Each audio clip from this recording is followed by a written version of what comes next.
What's going on, guys? We're here back again with another hike, and I'm here with Garish. Hello. Hello. So we're about to cross the river, and it's really cool. You can see that this city is quite a small village, so instead of a boat, they just have this ferry that crosses the river back and forth, and to get to the other side, we need to take the boat, and then we'll start onto the hiking trail. So see you guys. Hi guys, so here we are in the ferry, and it's so cool. There's even like a sitting lounge here, and I'm not sure what that is, probably a washroom. And then there's like an outside lounge there where you can be closer to the water. But yeah, here we are, and we're gonna go to the other side. It's so funny that this exists, but it's also cool at the same time that they even have it running in the morning when there's barely anybody using it. So we're now in the main square of this tiny city called Stadtwellen. You can see they have a tiny fountain there, ice cream shop, and even a tourist information building, which is impressive. And it's Sunday morning though, so there's nobody here except for us. And we're shortly gonna go and find the path. You can even see though, the farther you go away from the river that we just passed, the Elbe River, the higher it goes up. So there's even a big hill there, so we're probably gonna go in that direction. All right, guys, so we've just made our way up quite a ways up, and we're now at this railing, which overlooks the Elbe River once more. That's the river that we came through, and you can even see the rail tracks there. Basically the railway runs alongside the river, and yeah, so it's not bad so far, and we're going to continue going to the main attraction, which is this really incredible bridge. Guys, we made it to the Wellstein lookout, and you can see that there's quite a unique rock formation behind there with the columns of kind of sedimentary rock, and we're just behind the bridge as well, which is the very popular tourist attraction I was telling you guys about. So we're going to head towards that way right now. Yeah. All right, guys, so here we are at one of the main viewpoints. You can see the bridges there just behind us, and the entire valley in the direction of this way. And there's even a bunch of rocks and like high elevation plateaus in every direction. And you have once more the Elbe River there with the rail line that runs across. So we're gonna keep on going to the bridges over there and keep you updated. All right, guys, so we're now on the bridge itself. It's called the Bastei Bridge, B-A-S-T-E-I, or Bastei. And there's quite a few interesting engravings on the wall here. That one seems to say like in remembrance, I think, Zur Erinnerung. Yeah, Zur Erinnerung. And 1797, 1897, maybe that was, we proposed the 100th year anniversary of the construction of the bridge. But I haven't showed you that much of the bridge yet. You can see it goes all the way here. And yeah, it's pretty much a sheer drop from this bridge. And like right now, we're literally suspended between two different rock faces.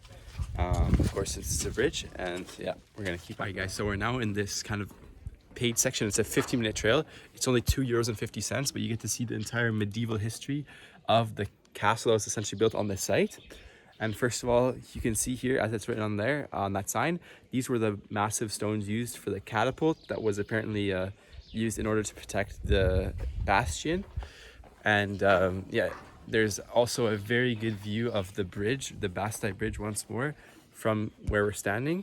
So there you can see it. That's probably how anybody would enter this, essentially this castle or this kingdom, or rather not a kingdom, a smaller kingdom, by this bridge. And yeah, there's apparently an old castle as well as a replica of the catapult that we'll see later on. And over here we have perhaps the best view of the Bastei Bridge once more. And there's incredible viewpoints all along the hiking trail. So you can even see one, there's right here behind me. But I think this is the best view possible of the bridge from where we're standing. So at the next stop here, we have apparently the longest parapet bridge. That's what they're defining it as, in the entire path. And more importantly, behind me, you can see that you have the replica of the catapult. All right, so here we have a parapet bridge here, apparently the longest one in the network of the path. And even more interesting is just behind me in this direction where my finger is, there's a catapult, which is the one that would have shot those big boulders that you saw, the circular rocks, in order to protect the castle. And that's a replica, or it might even be an original, I forget, of the catapults used to protect the castle. All right, so first of all, we're at another viewpoint, and it has a look over the Velgrund, which is this column of rocks behind us. But more importantly, there's a group of kind of coins that people throw here for good luck, I guess. So Girish has the one cent. If he can throw it, let's see. 1, 2. Sorry. Oh no, no luck this time, but it's okay because that's a pretty hard ledge to hit. Behind me here in this open space, you have apparently what was the highest room in the castle at the time, but now it's literally just a flat space with no infrastructure left.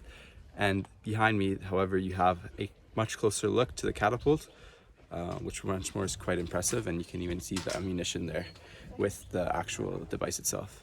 Although everything in the castle today seems to be ruined except for the catapult, which is a replica, this is actually what the castle was looking like back in that time, around the 15th century. And there you have it. Although we can't see much today, they do have a replica. The last thing I'll show you guys, which is one of the only things that seems to be intact, is this cistern, which is a water collection system. So this is basically located in one of the lowest points of the castle. And you can see there, it's quite deep. And essentially all the water would be irrigated or channeled to this cistern or this basin in order to collect water. And it's a Roman kind of invention or technique. And apparently they would have some sort of mechanisms to prevent algae from essentially polluting the water. And it would all be fed through a pipe when they would want to use it. So it's that's how they would handle their irrigation. So we're on our way back now, and the one thing we heard from a tour guide is the oldest surviving architectural feature of the castle is a set of stairs. So you can see in the entire wall, and it even continues all the way down, but that's the one that's mostly visible.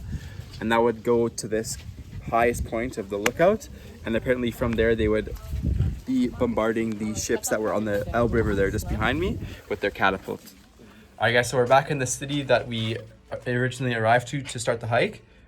You can hear there's even the church bells ringing, and we came into this castle ruins, and you can even see there's a bunch of continuation in the dungeon.